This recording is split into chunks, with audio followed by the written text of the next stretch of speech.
欢迎电视机前的观众朋友走进天津卫视的大型情感节目《爱情保卫战》。下面看一看今天请到的几位情感导师是谁？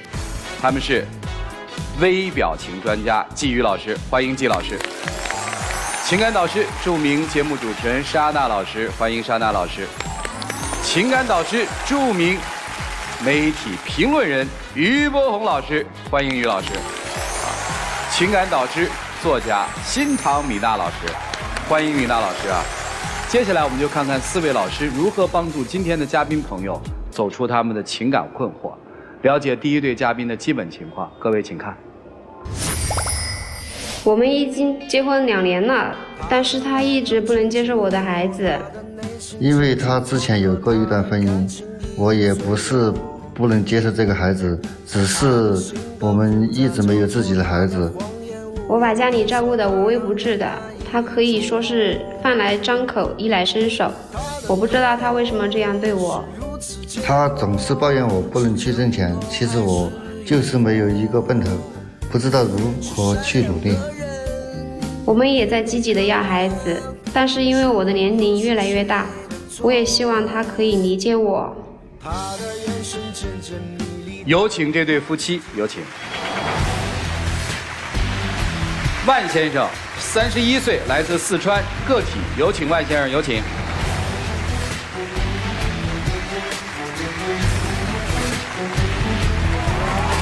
冷女士，36岁，来自四川，职员。有请冷女士，有请。欢迎两位哈，今儿谁要来的呀？我要来的。你今天来想干嘛呢？想来请各位老师和主持人帮我们出了主意。你觉得你婚姻有问题吗？婚姻没有太大的问题，但是说工作还。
认识很久了，都是朋友啊。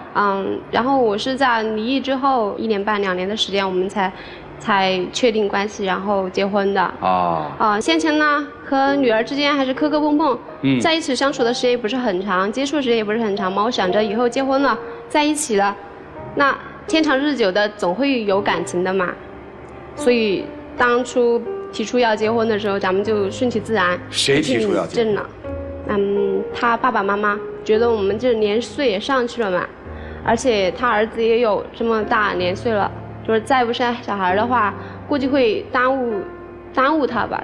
我爸爸妈妈看着说我岁数年龄来了，也该成家啊，就去办了结婚证，但是也没有办酒席这些。为啥不办酒席啊？没有钱。所以我们要用常理和常情来看的话，就觉得你们是因为爱情不顾一切在一起，对吧？对。结婚2年一直没孩子？是的，从结婚开始就开始备孕到现在嘛，就一直都没有小孩。然后在备孕这条路上面的话，我也是付出了诸多的这个努力。但是在我一个人孤军奋战的这条道路上面，是没有得到丈夫和家人的任何支持。等于这个家庭的钱，我这么理解，是不是主要经济来源是您啊？因为我有一份稳定的工作，然后收入其实在我们这个城市的话，算一个比较基础的工资。我自己还做一点兼职，就是每天下班之后就去摆地摊，然后1个月还是有5-6千块钱。我们自己还租的房子，就是因为他这几年一直怀揣着这做大老板的这个梦想，不去给人家打工，觉得低人一等，然后出去跑个滴滴吧，也是2天打鱼3天晒网的这种，心情不好了咱也不出车，天气太大了也不出车，下雨了也不出车，然后遇上乘客喝酒他也拒载。我出生10多年了，打工只打了你一年的工，所以你一直就飘飘的嘛，你怎么活过来的呢？我媳妇儿还是支持了我不少，等于你媳妇儿养着你呗，对吗？也可以这样子说，但是我也得挣钱。特想有一个自己的孩子吗？想。拿什么养？经济。经济在哪儿呢？经济去创造。怎么创造？今年我就一直在工地上做事，一个月不知道多少，还是有几万。一个月能挣几万块？还没有见到成效。这个从今年开始啊，到现在，咱那个还是在投资的阶段。因为前期不是过春节的时候，我厚着脸皮给他爸妈借了4万块钱，准备今年做试管婴儿。然后这个钱就借出来给他去工地去垫资了。现在工地开工了吗？开工了。钱拿到了吗？钱拿到一部分，还有几十万没拿到。下面怎么办啊？下面就该去医院做手术就做手术。你指的做手术就是试管婴儿是吧？对。所以你现在一门心思是要生娃娃是吧？2门心思，一门要挣钱，一门要生小孩。如果你对面这个女人不能帮你生出一个孩子来怎么办？因为试管婴儿也是有成功率的，对吧？对。它不是100%。如果没有成功呢？没有成功，也许我们就会分开。对。所以我想问的是，是不是其实已经感觉到这个婚姻的危机了？你说实话吧。是的，因为我毕竟是有一个孩子的，他经常都说的是，你好歹还有个女儿，以后还有老来还有靠是吧？那我呢？如果你不介意的话，你方便告诉我们说，第一次你为什么离婚吗？第一次婚姻的话，也是因为对方太懒了，整个生命1/3是在打麻将，1/3是在睡觉，0.5%在挣钱，0.12%在家庭吧。所以这个老公和上一个老公比，好像差不多哈。他应该是只潜力股吧？不是，我们一般说潜力股是这个人一直在笨，一直在做，然后受挫。从来没有听说过一只潜力股是躺在床上去想，然后就能想出来的潜力股。为什么会离异之后，前夫是那么一个，用你的话说叫好吃懒做，对吧？好逸恶劳，对吗？还把闺女儿给了他了呢？那个时候他们家也是农村嘛，就是特别的那种简陋的那种。然后我一大学生嫁到他们家里去，就对我特别好。那个时候也不是因为我不想要孩子。前夫他爸爸和他特别舍不得那个女儿，觉得特别乖巧，而且也是他们家的长女。虽然婚姻散了，但是这亲情还在。你前夫再婚了吗？再婚了。又有孩子了？有了孩子。男孩女孩？一个儿子一个女儿。所以你闺女现在在那边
在要小孩的情况下，本来我就叫我老婆不要去上班，她1个月上班。不上班怎么活？我来养活。你怎么养活？我来挣钱养活。你挣的钱呢？我现在正在挣。你那4万块钱的本回来了吗？目前为止还没有回来，就是说连本都还没回来。你们家里唯一能挣钱的就是他了，他一停下来怎么办？其实怎么说呢，我还是愿意，就是说拿这个钱，虽然说这个钱是我们去准备做试管婴儿的成分。这钱是你从他父母那儿借的，也不是你们挣的，好不好？我知道这个钱肯定是要还父母的嘛，就是说他到了这个30岁这个年岁了，他应该去奋斗一下。买卖有风险。万一赔了呢？你这岁数可等不起了。我说话你别不爱听。对你来说是一定要个自己的娃的，对吧？对。如果他生不了，你怎么办？现在还没到那个。如果生不出来呢？如果不行就分，该分就分，始终要有一个自己的小孩，这个没错吧？孩子不就是第1位的吗？老婆就是第2位的呀。所以啊，这个世界上也有很多人没有自己的孩子，也幸福的生活。你要自己的孩子干嘛，兄弟？你告诉我。等我老了的时候，至少说有人端灵牌吧。你知道过去在这个中国传统里面有过继这么一说吗？有领养这么一说吗？我们的祖先提供了太多可供你借鉴的方式啊，不一定非要有自己的孩子呀。但这个问题我还没想过。对，所以其实这是观念。我说他糊涂就糊涂在观念上，不是说你是小学学历我看不起你，我们都是平等的人，这就是现实。其实我知道你来，你最大的困惑是你在对于这个婚姻没有安全感了，你害怕了，你不知道怎么办了。所谓的丈夫是不是情分这点事儿已经不叫个事儿了，因为你压根儿就没在意过，因为你嫁到他的时候就知道他是这么一个人。我过去只认为他爱走捷径，我后来发现通过你讲你的前夫和他，其实你比他们更爱走捷径，你更愿意相信那个幻想。接下来我就想问了，现在跟闺女有联系吗？有，他寒暑假的时候都会到。怎么样？孩子现在过得怎么样？都是生活的起居都是由他爷爷在照顾，他后妈基本就不过问。几岁了，姑娘？10岁了。一个10岁的女生在那样一个环境里，你觉得让爷爷照顾方便吗？就是很多的不方便。我觉得会特别不方便。对。闺女现在7岁。就是他就知道啊，爸爸我洗澡，我说你去吧，我就得提醒他，内裤浴巾拿好，他就已经知道了说，爸爸是男生，就爸爸我洗澡你就得走开了，所以我说会有诸多的不便嘛。现在让你描绘最好的生活图景是怎么样？努力争取在明年生个小孩，然后我女儿能够隔三差五的就会到成都来，希望她能够把我的孩子当成是一般朋友的孩子那么去对待。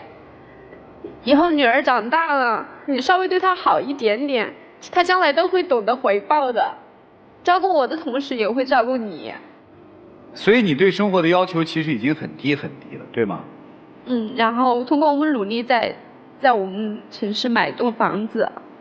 所以我就说，为什么我说我不会看不起小学生，知道为什么？就大学生不是被你弄得一样团团转吗？他现在生命里所有的想法都跟你一样了，兄弟你挺厉害的。所以其实在你的心里也没敢奢想把闺女儿带在身边，对吗？想过，但是真的是条件不允许啊。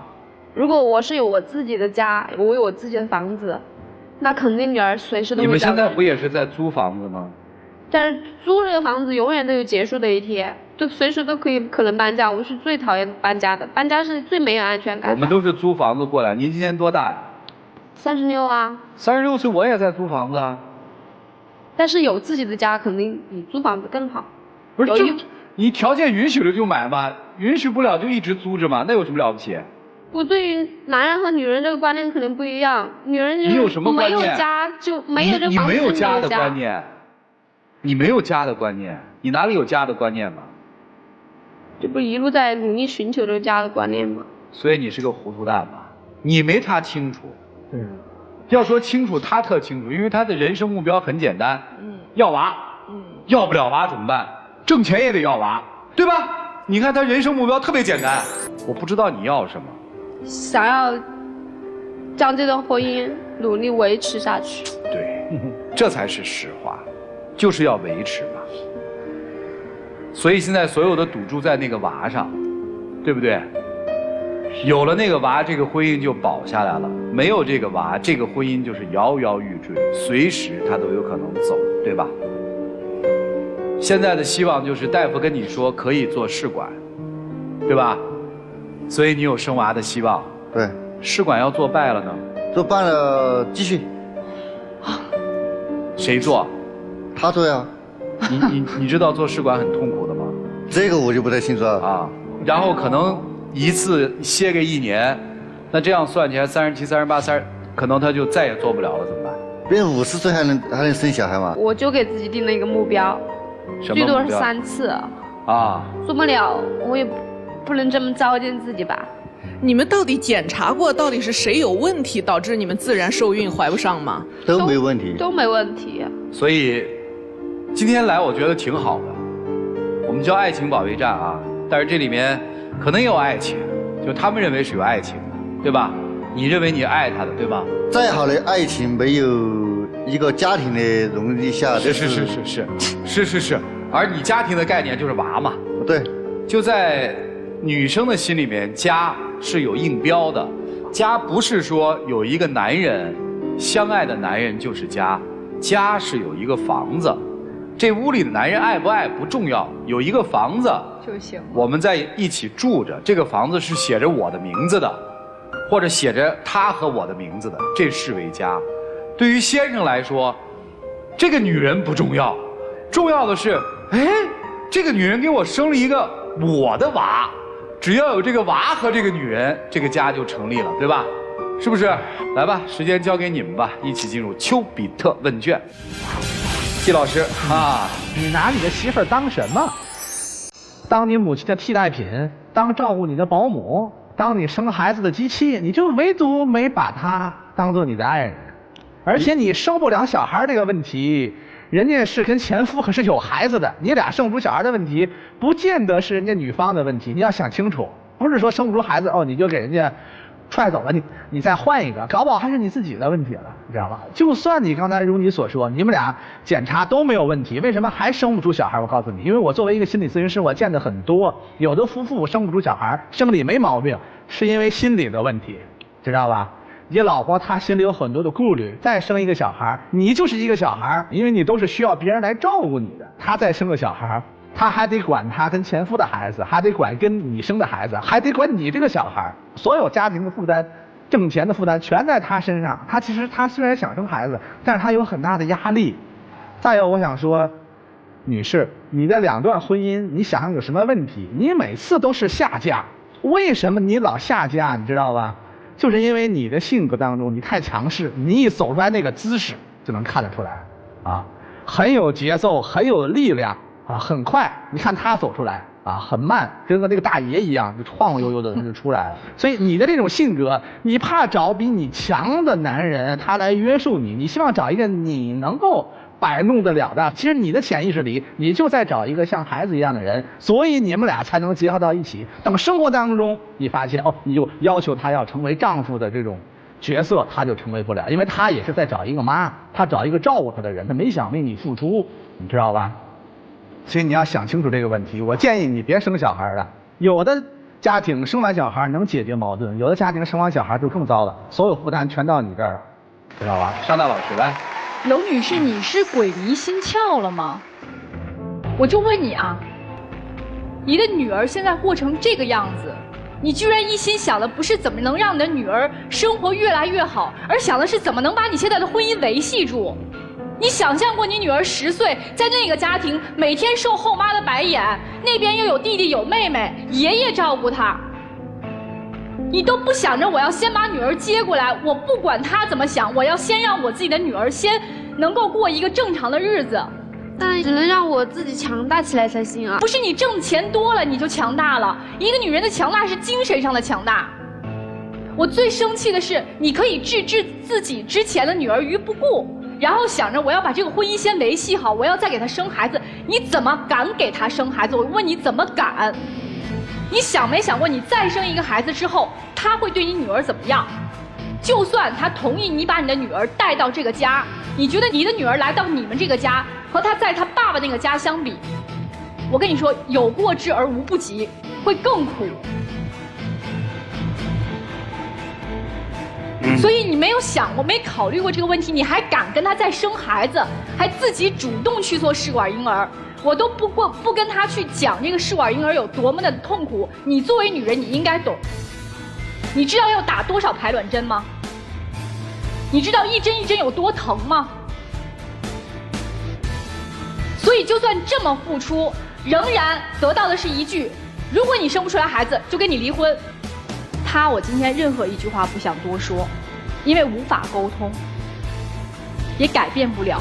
而且我跟你说，他不是因为旧的社会风气造就他有这样的思想，而是因为他真的只是自私，只要是我自己的就行。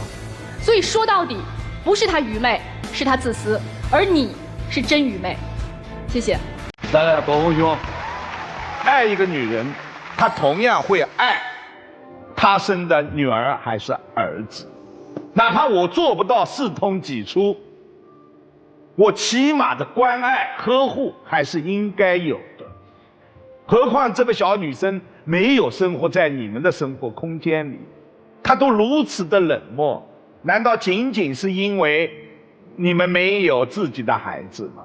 我可以断言，哪怕你们试管婴儿成功了，有了自己的孩子，她对你的女儿会更加的不好，因为这不是我的孩子。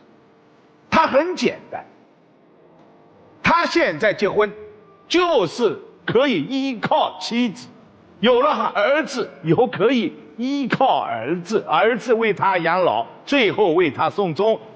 当然，作为一个丈夫，他渴望要一个儿子，没错，这是他的权利。但是他的这个权利当中杂质太多了，太不适合你们现在这样的婚姻状态。你对婚姻，你对爱情的这种迷茫，让我们目瞪口呆。你没有错，你很强，你努力奋发，想撑起这个家。但这一个家的幸福不是靠一个人，是要两个人共同来撑的。但你们的这个家已经纯粹到就是要有一个自己的孩子，你现在还愿意在这样的一根救命稻草上你去努力，你看到他的危险系数了吗？你说他是潜力股，哪一天他真的成为老板，你会成为老板的那个妻子吗？你今天已经感觉到痛苦了，如果等到那一天，可能是无穷的痛苦，明知有无穷的痛苦，何不到现在当机立断结束这样的痛苦，经受短暂的痛苦呢？好不好？好，谢谢包红兄。米娜老师，当时你离开你的家的时候，你是你们家里最有能力的那一个，可是你却把女儿留给了不学无术、好吃懒做的前夫和年迈的老公公。你也知道他们家的家庭条件不好，女儿留在那里只有吃苦。你明明可以挣钱养活这么大一个男人，你却不愿意挣钱养活一个7岁的孩子。你明明可以和这么大的一个男人租房子住，你却不能够和你的女儿租房子住。这样没有母性的女人，你再生出来一个又该如何呢？你认为她会是一个好妈妈吗？她对上一个女儿都如此的不负责任，对于你们新的孩子，你觉得她就一定会负责任到底吗？如果有一天你满足不了她的期待，她把你像她前夫一样一脚踢开，把孩子留给你，她又走了，你有想过这个可能性吗？没想过。那么你不妨想想，现在问题最大的不是你，是她。你来到这个节目，你希望醒过来，醒过来的真的是该是你。谢谢米娜老师啊。为什么你知道后来都不说你了吗？我比较现实。哦，现实一点啊。我诚实，我现实，我没那么多东西。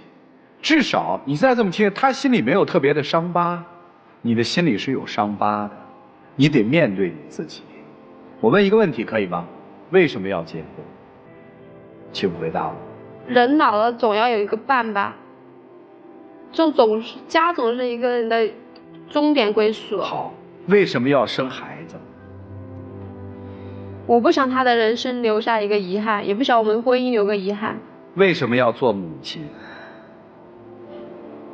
陪伴自己，一起以后老了有个念想。所以你会发现，他所有的观念里面只有一个字，我，这个字叫我，你心里是没有别人的。所以为什么到最后，老师们一层一层的把纱剥完之后，说糊涂的是您呢？就到这。其实现在我倒觉得你们家庭应该是这么一个关系，我们把重要性排在一起看啊。第一位接女儿回来，这很重要。10岁的女孩，差不多再过个1、2年、2、3年就要发育了。就孩子的青春期，父亲是这么一个状态，妈妈不在身边，对女儿来说是挺灾难的。这个事儿您一定要把它考虑清楚。你作为她的丈夫，这件事儿你也要当个事儿，要考虑一下了。你看做生意做得好的人，家一定要弄稳定了。他闺女儿好了，你跟他是夫妻，他闺女儿好只会对你有好处没坏处，听懂了吗？你跟他是夫妻，他闺女儿坏了，只会对你有特别的坏处，一点好处都没有，明白吗？这是第一步。第二步非常简单，你去做你的自己的工作，你去奔你的生意，各干各的，各忙各的。你们把生孩子的事儿放轻松了，开心才能孕育新的生命嘛。就季老师说的，调整心情，也许咱还把那试管婴儿钱省下来呢。听明白了吗？谢谢你们的坦率和坦诚。下面有1分钟的时间，借我们这个舞台，你们夫妻之间可以说点心里话啊。我们一起进入真情60秒。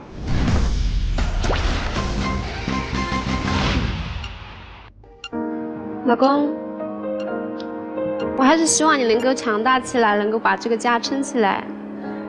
以前都是我把你照顾太好了，希望未来的人生你能够照顾我，可以吗？这个小问题，我还是没得啥子说的。我们在一起这么多年，虽然我没得有好大的本事去努力挣钱，但是我从现在开始会改变我的生活观念，改变我的思想。有些时候我觉得我也有很好自私的一方面，希望你多理解。我们一起加油，一起努力。请亮灯啊！谢谢你们的分享，请回，请回，谢谢2位。电视机前的观众朋友，我们节目的唯一官方报名热线是0223606301，有情感困惑的观众朋友也可以打来电话报名，不收取任何的费用。接下来就看看这对夫妻自己的选择吧。来，请开门。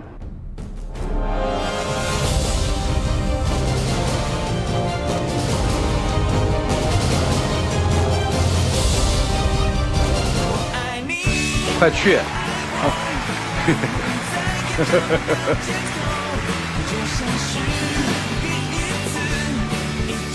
季老师那话一定要听。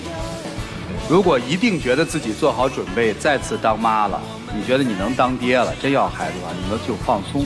来，一起。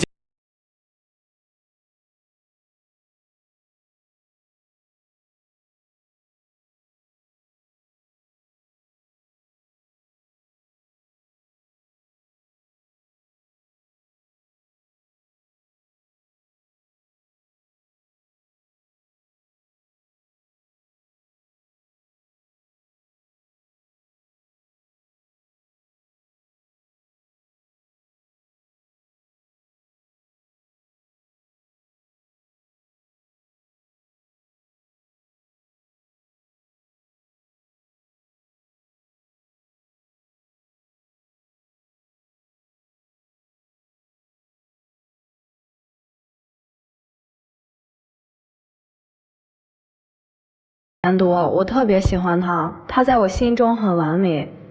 他的性格非常像公主，哪里都需要哄着惯着，其实会给我带来一些困扰。今年因为异地了几个月，我感觉非常不好，我很没有安全感。他这段时间非常的暴躁，几个月不见面，他变得异常敏感。我没办法接受不在一起的感觉，以后他必须跟我在一起。我没办法给出一个明确的答案，不确定的事情我承诺不了。有请这对嘉宾，有请。魏先生，22岁，来自山东学生，有请魏先生，有请。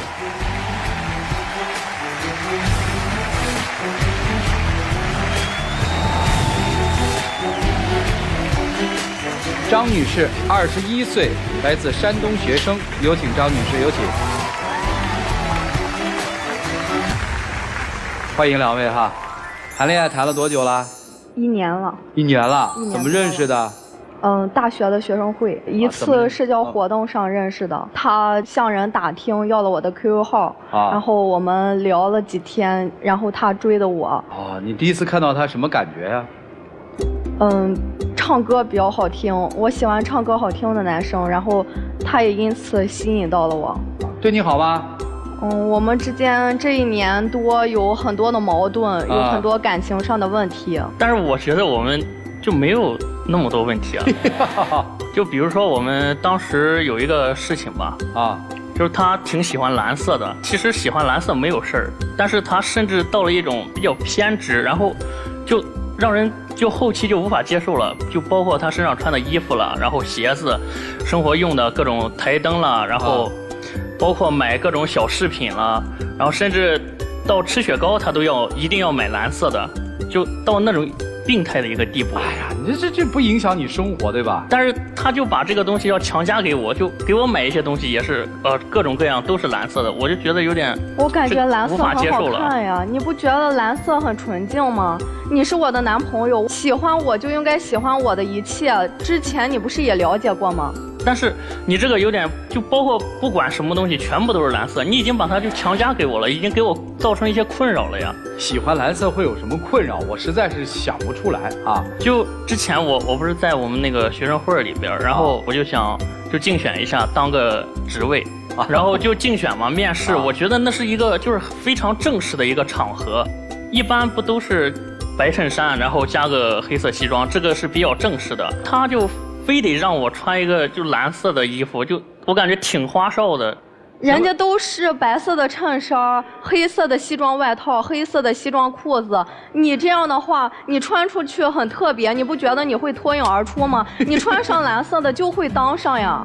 后来当上了吗？当上了。是穿的蓝还是穿的黑？穿的白。穿的白。哎，当上了哈。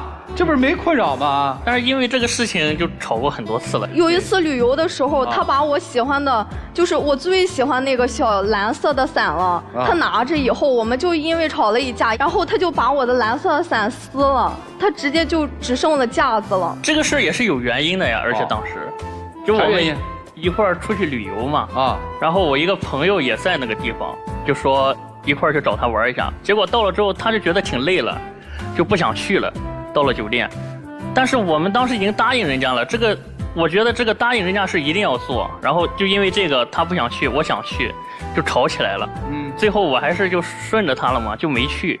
但是最后没去吧，我心情也不好，我就挺生气的。结果他也是感觉就一副无所谓的态度，根本就一点都不在意。跟伞有什么关系呢？就吵起来了嘛！发泄工具，发现我喜欢的蓝色的伞，就直接这样使劲的撕烂了。这，哎呦，手劲够大的了，还能撕烂。对，只剩架子了。然后我就很有阴影，我以后就再也不打伞了。他还说要给我买个蓝色的伞，但是我真的不想打了，我怕他再给我撕烂。不是，你现在都不打伞啊？我不打伞了。下雨天呢？不打，他给我打。是，嗨，我以为真不打，是他给你打呀，那撒娇嘛。就因为这个事情，上完课在学校嘛，下雨了也不跟他舍友走，就一定要让我给他打着伞走。所以从那之后我就很困扰，就提前个几天得看个天气预报，说哎呀害怕阴天下雨，然后得赶紧去接他。什么阴天下雨呀？你晴天也得给我打。行，你撒娇撒出了天际了，姑娘。现在谁让他把我的蓝伞撕了？现在他是你的伞童是吧？还有别的吗？就是我们放寒假嘛，1月份就回家了，然后后来强行异地了，我们2个人。他是比较粘人那种，就非得就是每天开个视频。然后有一次开视频吧，就我可能家里网比较卡吧，他说他说了很多话，然后我一句都没有回他。他觉得我没有说话，但是网确实是不好，他没有听到，他就把我电话挂了，就一连几次。他一定是在干别的事情。如果是网络质量不佳的话，上面会有一行小白字，网络质量不佳，但是他没有。然后我就很生气，我就挂了。他第2遍接着打，态度很不好。然后第3遍直接到吼我的状态了。你凭什么吼我呀？后来这事儿怎么解决的？后来我就跟他道歉啊之类的。原谅了吗？过了多少时间原谅了？其实还没原谅，要原谅今天也不会来这儿说，是吧？痛苦吗，兄弟？这挺痛苦的，就累吗？挺累的。分手？那分手吧，又有点舍不得，又有点觉得挺犹豫的啊，挺犹豫的。但是犹豫的时候，其实就挺可怕的了啊，姑娘你小心了。行，你有什么委屈你可以说。他之前给我拍了一组照片，说是要出去跟朋友吃饭，然后第1天是一个兄弟，第2天还是那个兄弟，只是不同的背景。我怀疑他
我没有安全感。你为什么没有安全感？我就是觉得心里就是很空，我不知道别人会对我怎么样。所以你对他很紧张是吧？你特别害怕他跟别的女生跑了，是这意思吗？我就是不放心他在外面干什么，我也不知道他在外面干什么，他做了什么我都不知道。我让他找我，他还不找我。我们天天都是在视频通话，如果不是上这个节目的话，他根本见不到真人的我。他宁愿在自己家那边出去，也不来找我。那你为什么不去找他呢？那么想他？女生一个人坐车不安全。哎呦，大小姐哦，啊，不找他得出的结论是什么呢？是不爱你，对吧？是吗？不爱就不爱了呗，人想分手呗，人觉得有压力，不行吗？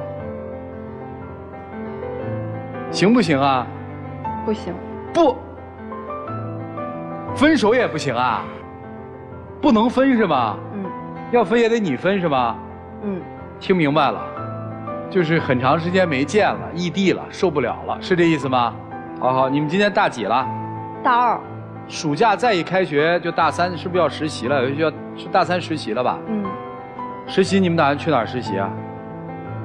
我是打算留在自己的家乡青岛那边。你呢？我这个还没仔细考虑过，我觉得还有时间。这个他就想让我跟他一块儿去那个地方，我还没有考虑，他就强迫我。我现在觉得他有点太过强势，有点压迫我了。你看他一直挑我刺儿。我的天哪，我不知道该怎么跟这姑娘说话了。来，我们一起进入丘比特问卷。季老师，实际上姑娘的性格呢，你是有点偏执型的人格，还有点依赖型的人格。所谓偏执型的人格呢，就体现在你的敏感多疑。他有一刻你看不到他的时候，你都会容易紧张啊、焦虑，你就必须要跟他视频通话，要控制他。如果不是100%控制他，你就会有那种不安全感。再有一个就是你的这个依赖型人格，你就需要你身边有人，没人你就没有安全感，对，你还有这个问题。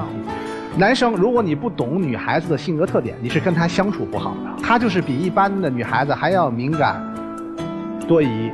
你要想得到她的放心和信任，必须随时主动的去这个汇报，她才能够让她慢慢的能够心情能够放松下来。再有一个，她的依赖性很强，就是你需要有更多的陪伴给她，她才会对你满意。就是你必须得懂她的性格，你才能跟她相处得好。你知道吗？但是这个性格的形成呢，肯定是跟你的成长经历啊，比如说跟你之前可能是不是有一些这个情感方面的这个创伤啊，可能它都会有一定的关系。而且你自己也要有一个成长。你是总是这样的性格，他会很难跟你相处。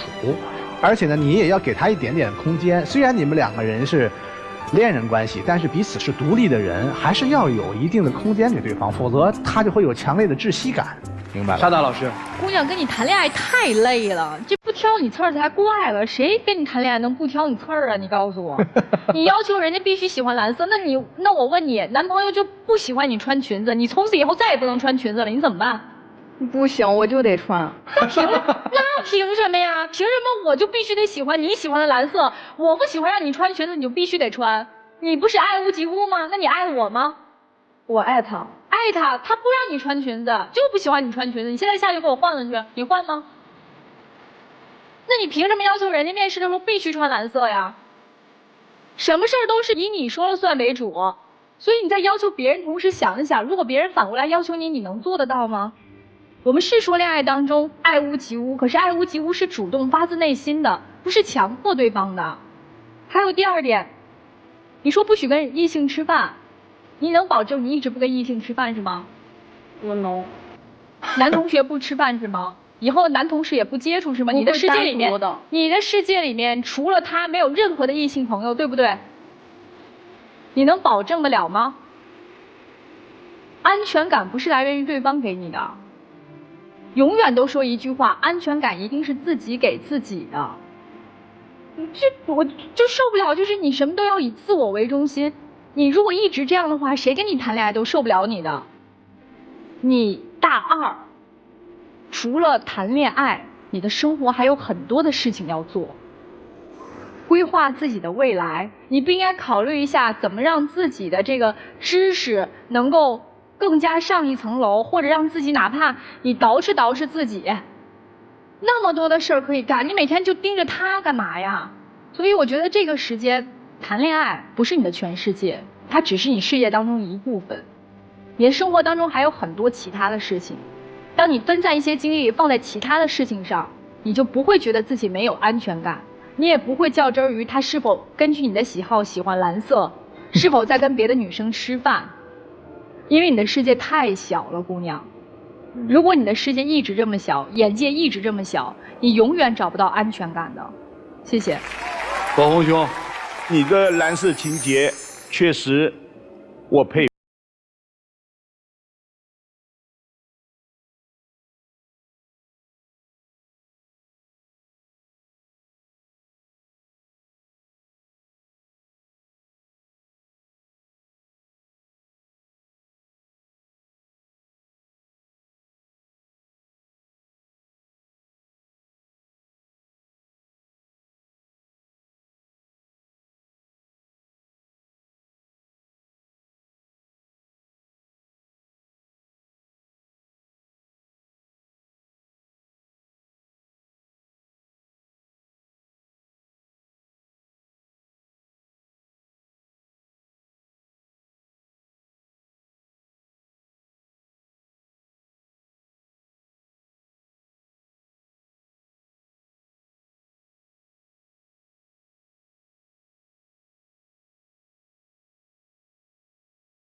爱是有很高风险的，而且偏执狂不会爱人，只会爱自己。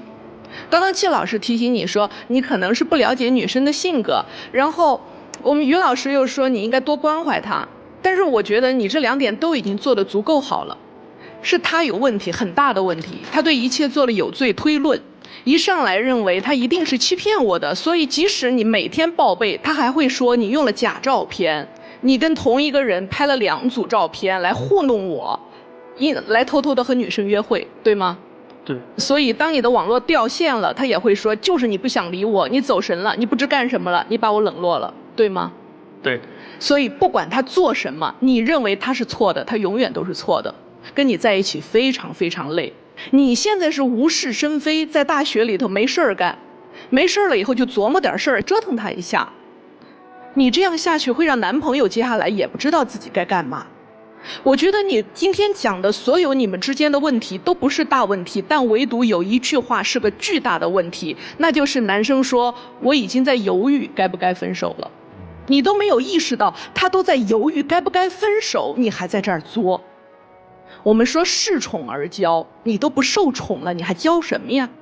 刁蛮、任性、偏执、为所欲为，你这一切在你爸妈面前可以，在一个已经考虑我还该不该爱下去的男孩子面前，你有什么资格资本在这么做呢，姑娘？如果说你想让恋爱维系下去，不是靠强制，而是你能否再让他发掘出你的可爱之处。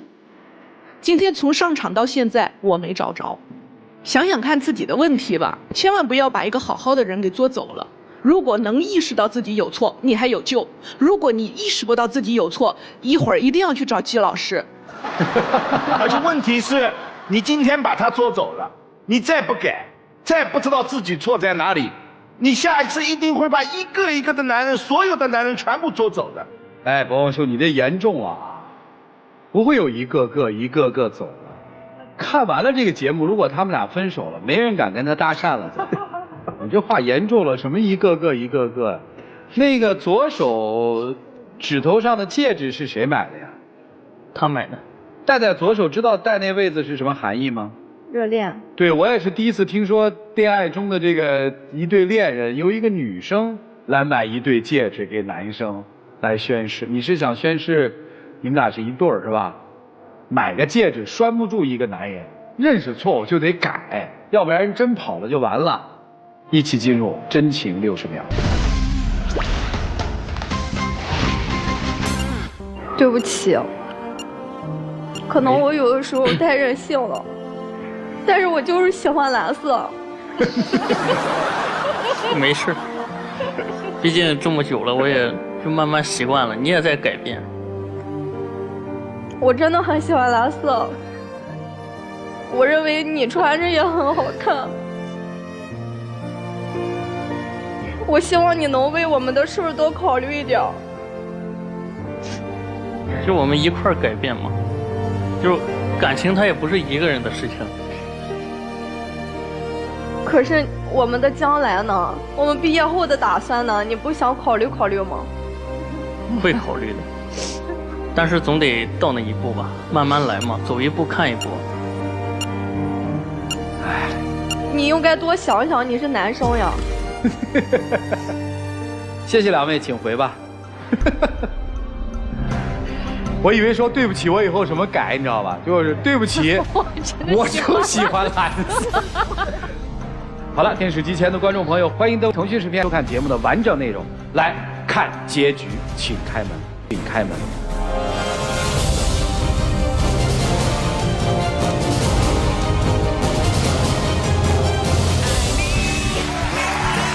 哦，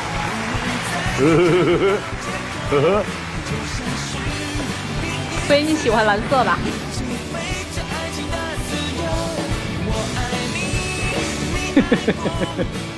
我就喜欢蓝色，蓝色，蓝色，蓝色，我穿的是蓝色，好不好？蓝精灵。哎。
有网友提问说，我很看重他对我的感情，甚至我都妥协了买房这件事儿，他却看重金钱，因为我没有存到钱，经常被他说拿这个来压我，说没有钱怎么结婚，他有什么事儿不开心了，然后基本都归于我，并且每次吵架矛盾，他说都是我的问题，他什么问题都没有，我很难过，想分手呢又舍不得，可是这样的生活很压抑，我该怎么办？你的每一次妥协换来的不是他的感恩，只会让他更加的轻视你。所以呢，想要让他不轻视你，你就一定不要再对他抱有任何的幻想，甚至是痴心妄想了。谢谢4位老师的分享，感谢电视机前的观众朋友收看，并且陪伴了我们又一期的爱情保卫战。下期节目我们再见，谢谢大家。